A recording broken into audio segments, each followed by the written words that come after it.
Hey everyone, in today's video, I'm going to be talking about effective time management skills for students and professionals. Trust me, I know that, managing our time is hard as we get older, as we become adults. Too many things come up, too many things happen, but we have to be very intentional about how we do time management. We have to be very intentional about the things that we choose to prioritize, because there are so many things that will demand your attention at the end of the day. And if you don't properly manage your time, how would you build the life that you want? You would always be burned out. You would always have so many things to do if you don't learn time management. So this video is just going to be about a few tips and tricks that you can use to manage your time better. I've implemented some of them. I have heard about some of them, and I know some people that have implemented some of them as well. So let's get right into this, and I really hope that this video adds value to you in some way.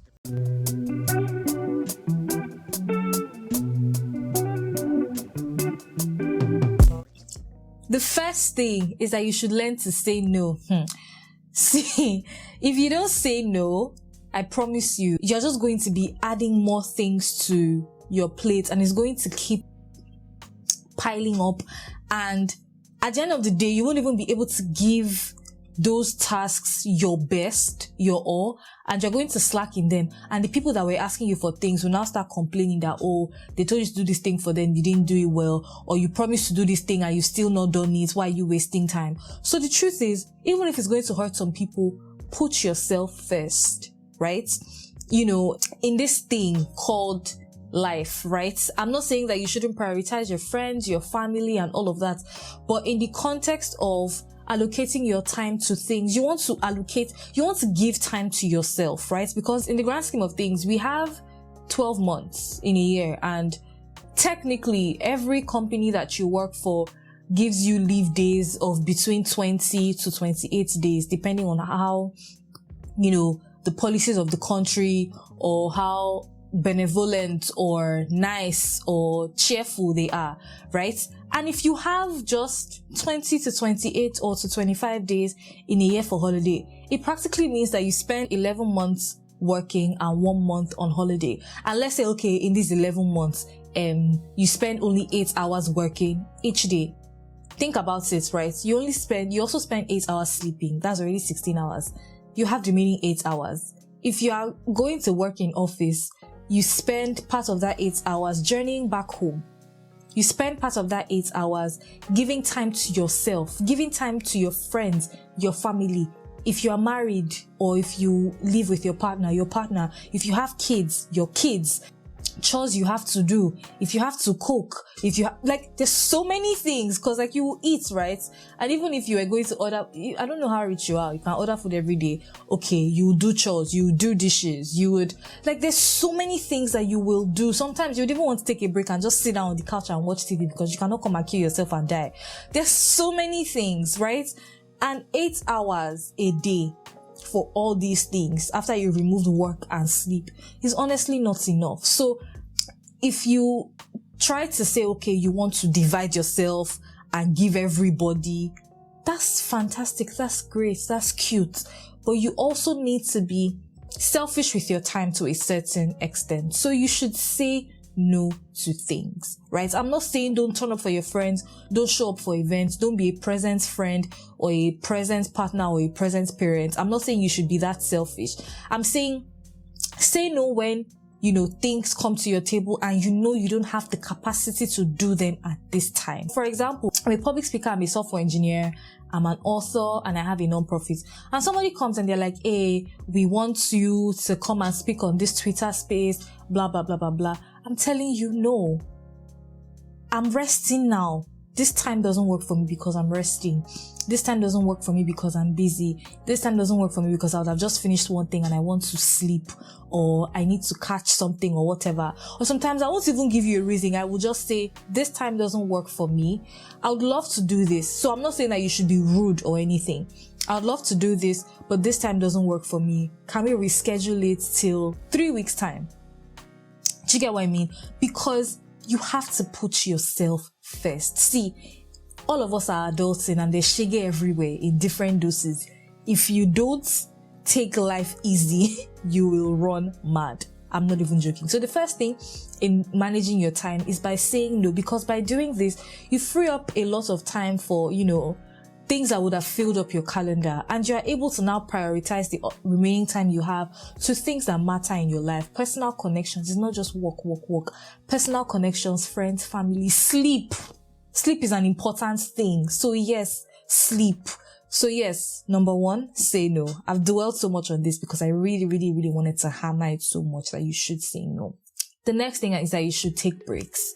Take breaks sometimes. Take breaks as in holidays. Take breaks as in when you are working during the day. You just want to pause. And sometimes I do this thing where I've been working, I'm typing on my computer. I'll just decide that, you know what, for this next 30 minutes, I'm pressing my phone. Nobody will beat me because I need to take a break, right? But obviously, it's also accounted for. And another way to do this is the Pomodoro Technique. I don't even know if I pronounced this thing right at this point, right? But I don't know if it's a technique or it's an app itself. But I have a friend that actually uses this. There's an app that uses this Pomodoro Technique, right? Where you allocate like time for doing different things. So let's say there's like a 30-minute slot where you're just supposed to work. So it's like a sprint, rest. So you have like a 30-minute slot where you're supposed to work, and it's just supposed to be like a sprint. Get as much you can get done in 30 minutes. And then you take like a 5 minutes break, right? 5-minute break, you can use it to press your phone. You can use it to pee. You can do this. You can use it to drink juice or whatever it is you're interested in. And then 45 minutes, you go again, right? This helps you taking all these breaks. It's very, very helpful. The next thing I want to say in time management is sometimes you feel like you don't have a lot of time because you context switch a lot. So, and as adults, right, when we're allocating time for doing different things, we don't allocate time for ramping up. Like, you don't just start something and you jump right into it. Sometimes you actually do ramp up. This particular thing I'm telling you to do is to batch similar tasks, right? Because with similar tasks, you're not going to have to do a lot of context switching. For example, if you are writing code in C# and then you had to do something that was also technical, it's very different from doing something technical and then going to maybe you had like something you were writing a story, right? Maybe you're also a creative writer, finish writing the story, and then now you're also a technical writer. You come back into writing a technical article that is using one of all these tools, right?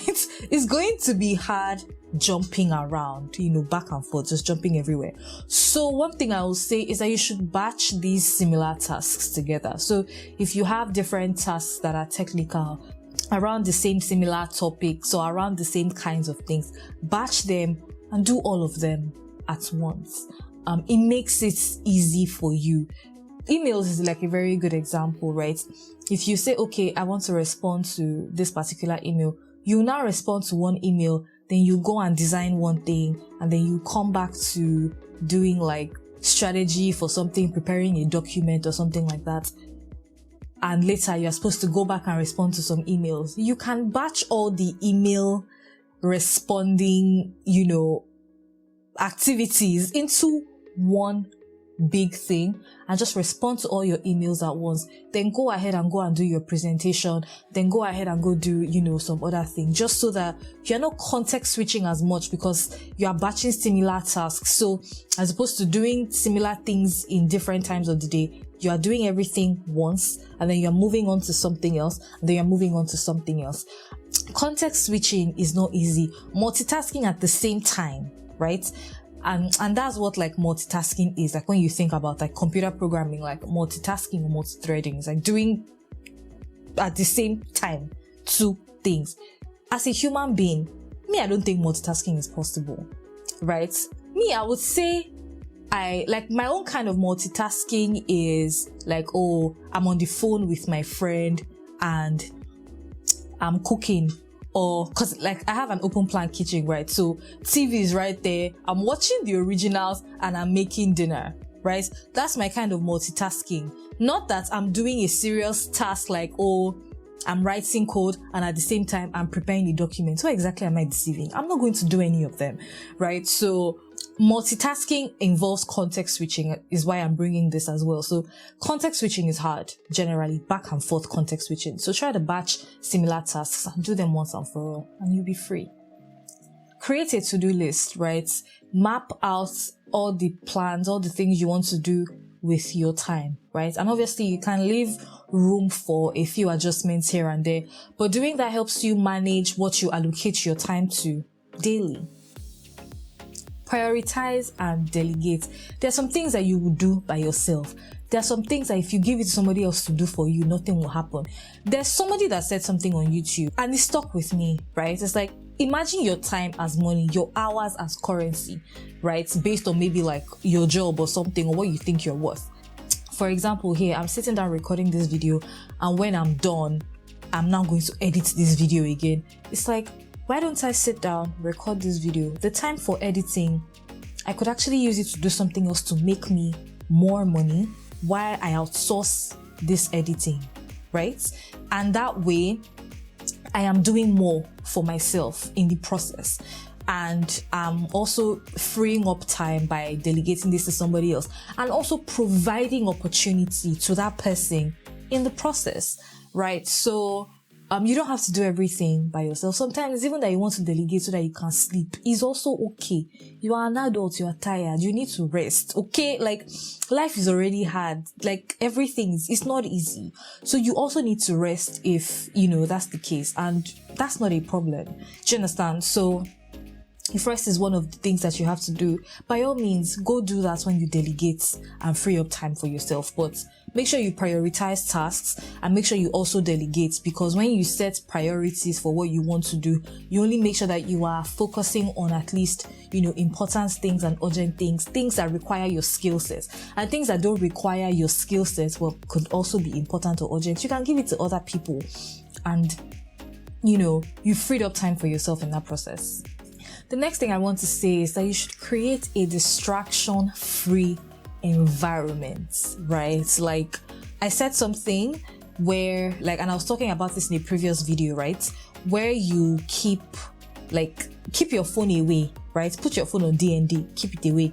Create a distraction-free environment for you to get things done so that you anytime you have, because time management isn't only about assigning tasks, it's also about maximizing the time you have to do a lot of things, in a particular time.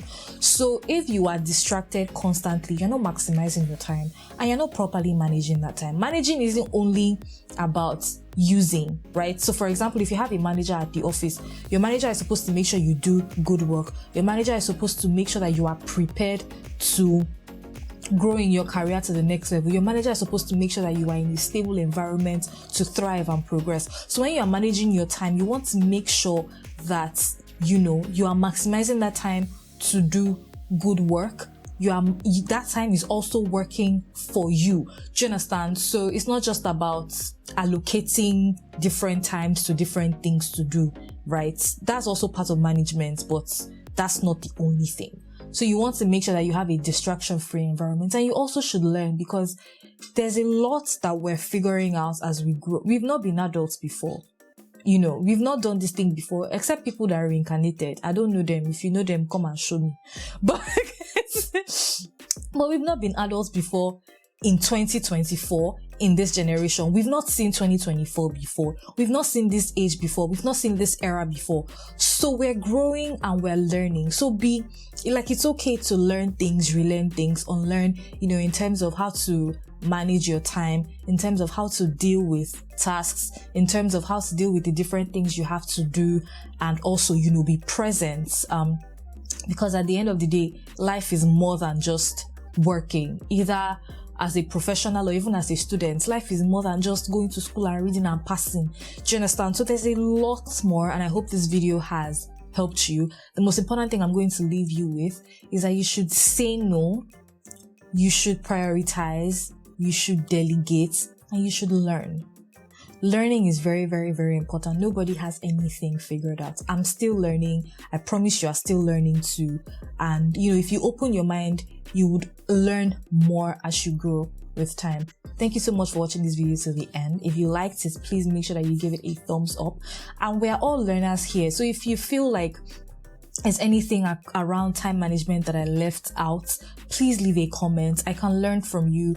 You can learn from me as well. All of us in the comment section, we can learn from each other. If you like this video, please give it a thumbs up. If you're not subscribed, please make sure that you subscribe. And I will see you in my next video. Take care and have an amazing week. Bye.